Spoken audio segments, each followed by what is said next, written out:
আজকের গল্প লেখিকা বর্ষা ঘোষের বেলা শেষে। আপনারা ভেবেচিন্তেই সিদ্ধান্তটা নিচ্ছেন তো? এই বয়সে এসে ডিভোর্সের মতো সিদ্ধান্ত সচরাচর কেউ নেয় না।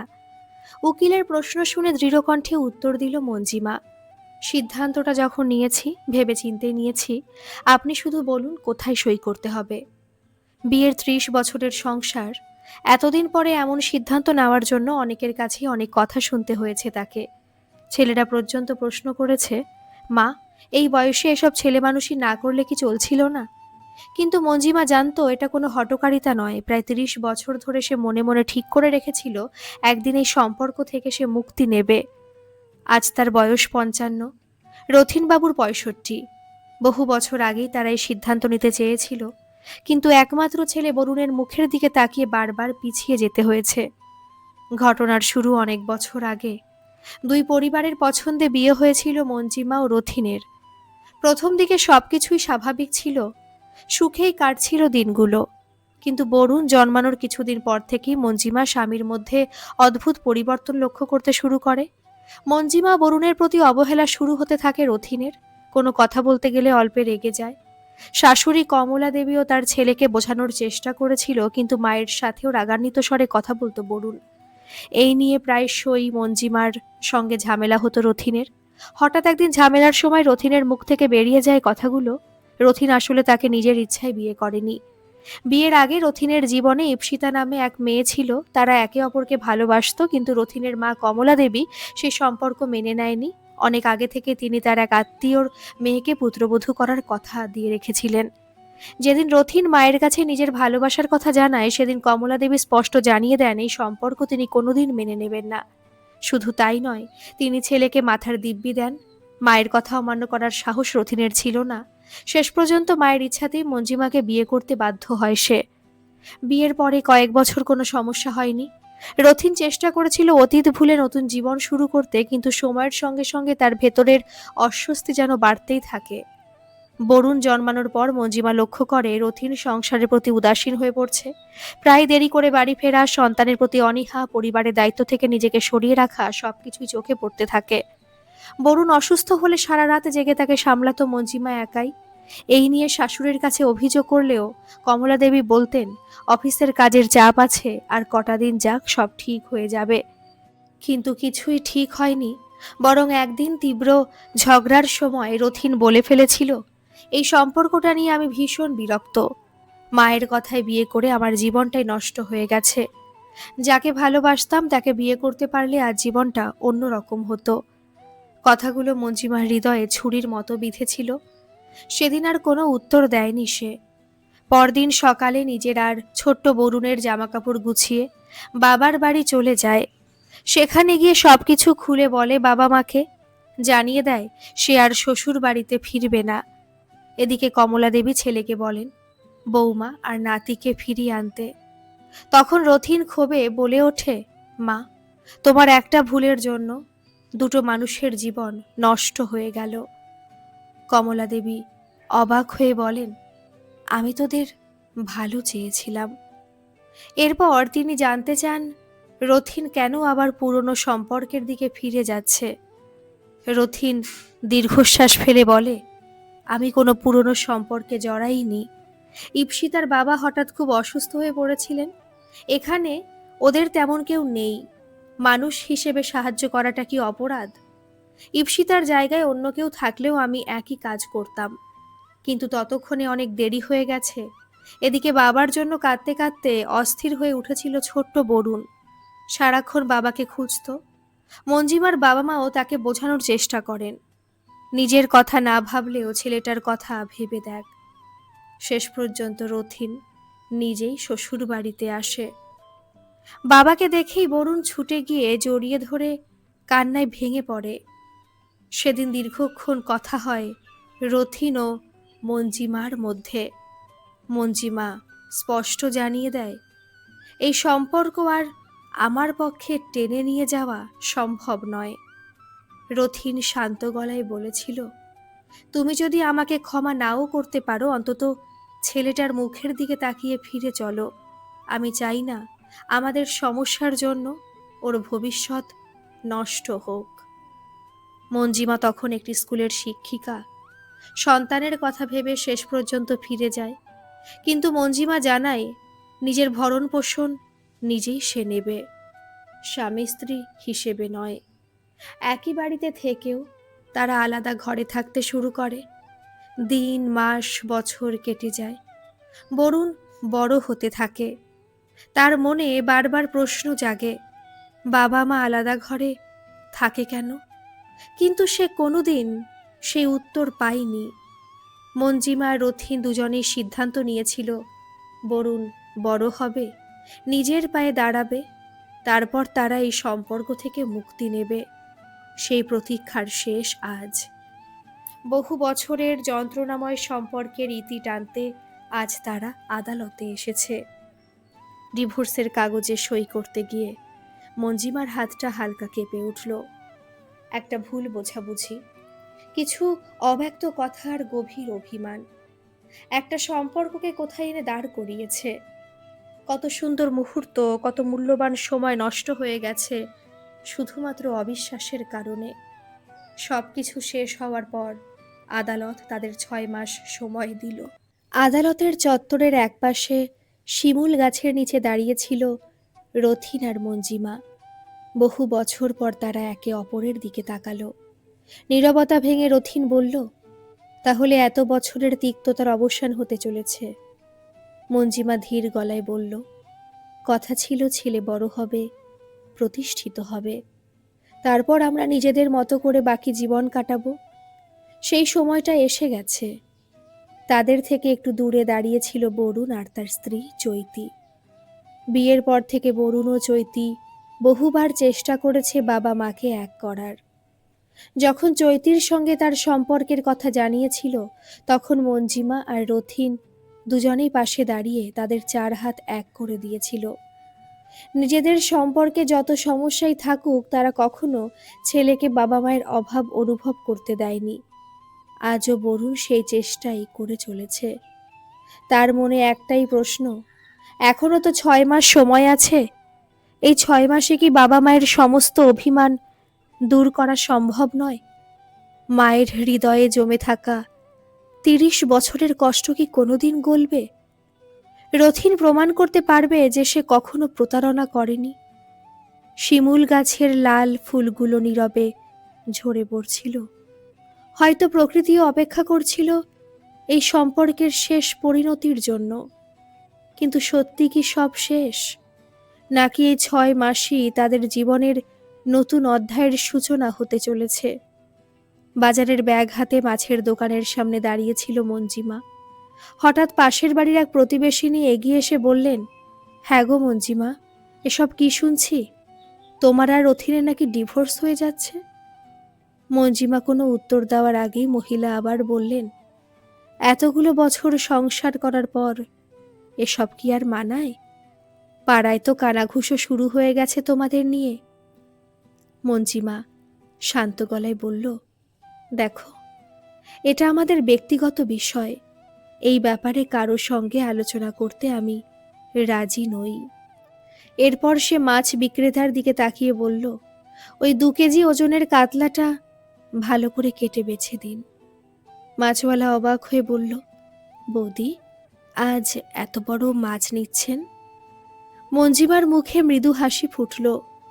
আজ আমার বৌমা চৈতির জন্মদিন। ওর কয়েকজন অফিসের সহকর্মী আসবে। পাশে দাঁড়িয়ে থাকা প্রতিবেশিনী মুখ বাঁকিয়ে বললেন, আহা, এত আদিক্ষেতা, কত কি যে দেখব আর। বিড়বিড় করতে করতে তিনি চলে গেলেন। মঞ্জিমার কোনো কথা না বলে বাজারের বাকি জিনিসপত্র কিনে বাড়ি ফিরে এলো। বাড়িতে ঢুকে এসে রান্নাঘরে ব্যস্ত হয়ে পড়ল। মাছ পরিষ্কার করে ধোয়া, মশলা বাটা, পোলাওয়ের প্রস্তুতি সবকিছু একসঙ্গে চলতে লাগলো। এদিকে ঘুম থেকে উঠে চৈতি রান্নাঘরে এসে দাঁড়ালো। মা, আমাকে ডাকলে না কেন? তুই বিশ্রাম নে, আজ তোর জন্মদিন। সেটা হবে না, আমি তোমার সঙ্গে রান্না করব, বলেই শাশুড়ির পাশে দাঁড়িয়ে কাজে হাত লাগালো চৈতি। ঘরের ভেতর দেখে কেউ বুঝতে পারবে না এই পরিবারের ওপর এমন একটা ঝড় বয়ে যাচ্ছে। কেউ বুঝবে না একই বাড়িতে থাকা দুজন মানুষ কত দূরে সরে গেছে একে অপরের থেকে। হঠাৎ চৈতি পেছন থেকে এসে মঞ্জিমাকে জড়িয়ে ধরল। মা, একটা কথা বলবো? বল। বাবার সঙ্গে সবটা কি আর একবার ঠিক করে নেওয়া যায় না? মঞ্জিমার হাত থেমে গেল। চৈতি আবারও বলল, মানুষটাকে কি ক্ষমা করা যায় না? বাবা বাইরে থেকে কিছু না বললেও আমি বুঝি ভেতরে ভেতরে উনি খুব কষ্ট পান। মঞ্জিমা কোনো উত্তর দিল না। সে ফ্রিজ খুলে টক দই বের করল, তারপর দই কাতলার মশলা তৈরিতে মন দিল। চৈতি আবার অনুনয় করল, মা প্লিজ। এবার মঞ্জিমা ধীরে ধীরে বলল, তুমি তো জানো চৈতি, আমার জীবনের কতগুলো বছর নষ্ট হয়েছে। চৈতি চুপ করে শুনতে লাগল। আমার প্রতিটা স্বপ্ন, প্রতিটা আশা, প্রতিটা মুহূর্ত ধীরে ধীরে ভেঙে গেছে। একটা সম্পর্কের মধ্যে যখন তিক্ততা ঢুকে যায়, তখন বাইরে থেকে যতই জোড়া লাগানো হোক, ভেতরের ভাঙন আর আগের মতো হয় না। সে একটু থামল। মানুষ একসঙ্গে থাকতে পারে, কথা বলতে পারে, হাসতেও পারে, কিন্তু দুটো মনের মধ্যে যদি অবিশ্বাস জন্মায়, সে বিশ্বাস ফিরিয়ে আনা খুব কঠিন। চৈতি আর কিছু বলল না। সেদিন প্রথমবার সে বুঝল ৩০ বছরের জমে থাকা অভিমান মঞ্জিমার হৃদয়কে কতটা কঠিন করে দিয়েছে। এরপর ধীরে ধীরে দিনগুলো কেটে যেতে লাগলো।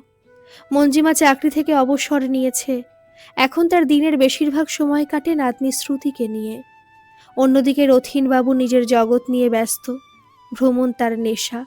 সুযোগ পেলে দেশ বিদেশ ঘুরে বেড়ান। একদিন রথীনবাবু বাড়িতে ছিলেন না। শ্রুতি খেলতে খেলতে দাদুর ঘরে ঢুকে পড়েছিল। তাকে আনতে গিয়েই বহু বছর পর রথীনবাবুর ঘরে প্রবেশ করল মঞ্জিমা। ঘরে ঢুকেই সে থমকে দাঁড়ালো। এতগুলো বছরে একবারের জন্য সেই ঘরে আসেনি। তার চোখ গিয়ে আটকে গেল দেওয়ালে টাঙানো একটি ছবিতে। ছবিটিতে সে, রথীন আর ছোট্ট বরুণ, তিনজন একসঙ্গে হাসছে। অবাক হয়ে দেখল ছবিটি এখনো ঠিক সেই জায়গাতেই টাঙানো আছে।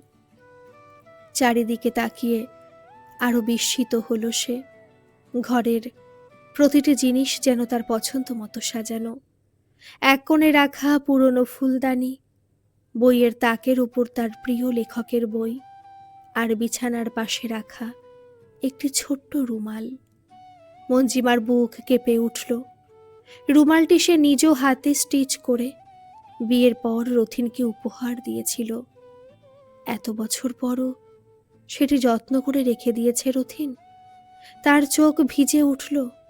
ঠিক তখনই টেবিলের ওপর রাখা একটি ডায়েরি তার নজরে পড়ল। ডায়েরির মলাটে লাগানো রয়েছে মঞ্জিমার একটি ছবি। অদ্ভুত কৌতূহল নিয়ে ডায়েরিটি হাতে তুলে নিল সে। পাতা উল্টাতেই একের পর এক লেখা চোখে পড়তে লাগলো। সেখানে ৩০ বছরের সমস্ত অভিমান, অনুশোচনা আর না বলা কথাগুলো লেখা। প্রতিটি পাতায় যেন একটাই কথা, ক্ষমা করো।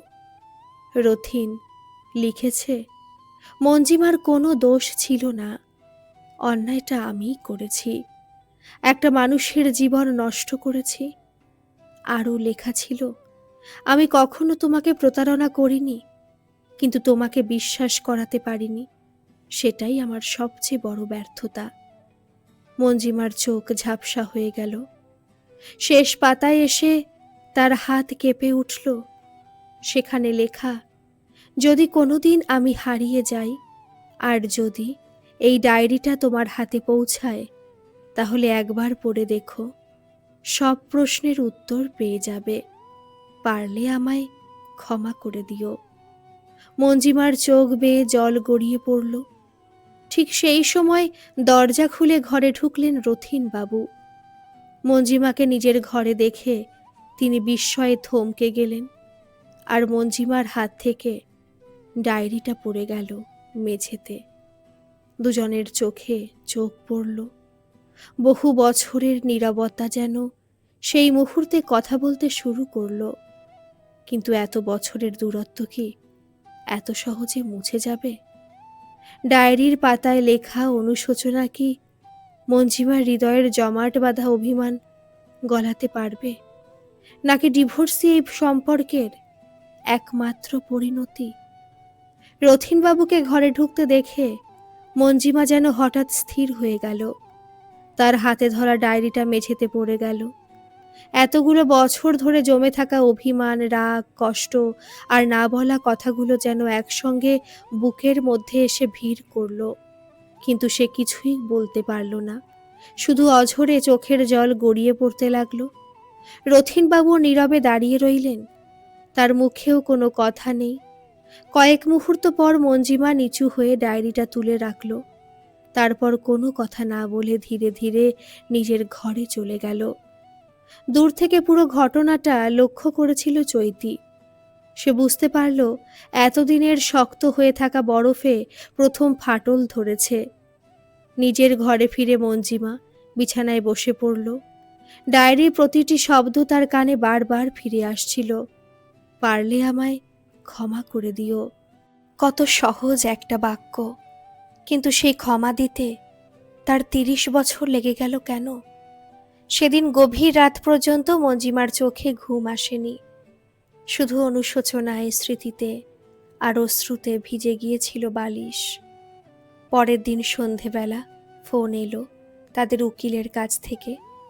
ডিভোর্সের মামলার ৬ মাসের সময়সীমা শেষ হতে আর মাত্র ২ দিন বাকি। উকিল বললেন, আপনারা কি সিদ্ধান্ত নিয়েছেন জানাবেন। কিছু কাগজপত্রেও সই করতে হবে। ফোনটা চৈতি ধরেছিল।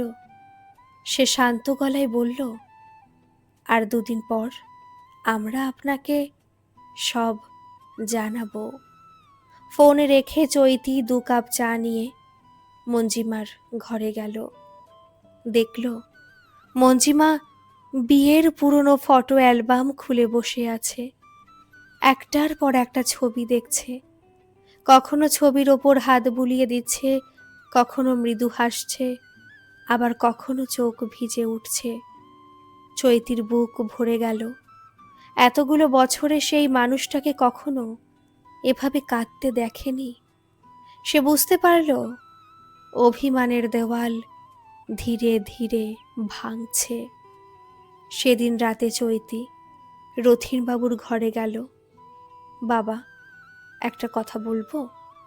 বলো মা। অনেকদিন কোথাও বেড়াতে যাওয়া হয় না। তুমি তো দেশ বিদেশ ঘুরে বেড়াও, কিন্তু আমরা সবাই মিলে কোথাও যাই না। চলো না পাহাড়ে ঘুরে আসি। রথীনবাবু মৃদু হেসে বললেন, হঠাৎ পাহাড়? চৈতি বলল, আমার বিশ্বাস পাহাড়ে গেলে অনেক জমে থাকা মেঘ কেটে যাবে। রথীনবাবু কিছু বললেন না, শুধু চুপ করে রইলেন। অবশেষে বরুণ, চৈতি, মঞ্জিমা, রথীনবাবু আর ছোট্ট শ্রুতিকে নিয়ে পাহাড়ে যাওয়ার পরিকল্পনা হলো। প্রথমে মঞ্জিমা রাজি হচ্ছিল না, কিন্তু চৈতির জোড়াজুড়িতে শেষ পর্যন্ত সম্মতি দিল। কয়েকদিন পর তারা পাহাড়ের একটি সুন্দর হোমস্টেতে পৌঁছালো।